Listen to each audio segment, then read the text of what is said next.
ఇప్పటికి వంటర్ అనిపిస్తుందిరా. పిల్లలు వద్దని చెప్పి పెళ్ళానికి ఏం చెప్పి మేనేజ్ చేసావురా? నువ్వు చెప్పావు పర్సనల్, కానీ నేను చెప్పాలి పబ్లిక్. ఎప్పట్లైనా పిల్ల బుట్టాలని ముక్కున్నావా? తినొచ్చు, ఆగు. నేను ఒక డెసిషన్ తీసుకున్నా. నేను లైట్ తీసుకున్నాను. ఏదేమైనా సరే ఈ రోజు నా డెసిషన్ ఫైనల్. ఏంటి అరుస్తున్నావు? తిన్నావా? ఎంత తిన్నాడు?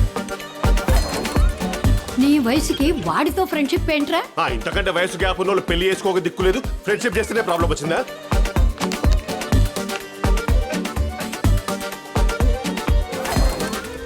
ఇంకోసారి రిపేర్ వచ్చిందనుకో, ముందు బట్టలు ఉతికిస్తా, ఆ తర్వాతే రిపేర్ చేయిస్తా. ఏ ప్లానింగ్ అయినా ఓకే, ఫ్యామిలీ ప్లానింగ్ అంత ఈజీ కాదు. దగ్గరుండి చేయించడానికి అది హోమం కాదే. మీ కాలంలో సిగ్గు ఎగ్గు లేకుండా 10 మందిని ఎలా కనేసేవాళ్ళే? మాకు వేరే పని ఉండేది కాదులే. హచ్చి, పిల్లలంటే ఖర్చు 1 కోటి పైనే. పిల్లల విషయంలో ఇలా ఆలోచించడం తప్పు. నీ కష్టాలు పగవాడి కూడా రాకూడదురా. ఏంటిది, పెన్ డ్రైవా? ఏం సినిమా ఎక్కించాలి? ప్రెగ్నెన్సీ టెస్ట్ చేసుకునేది.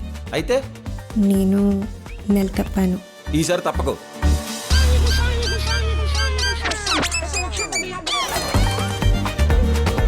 ఇది పని చేయట్లేదు. ఇది పని చేయకపోవడం ఏంటి? అదే కేసు. వాళ్ళది పని చేయట్లేదు సార్. మాది బాగానే పనిచేస్తుంది. ఇప్పుడు క్లారిటీ వచ్చింది, మొదలు పెట్టండి. ఇలాంటి కేసు ఎవడైనా పడతాడా?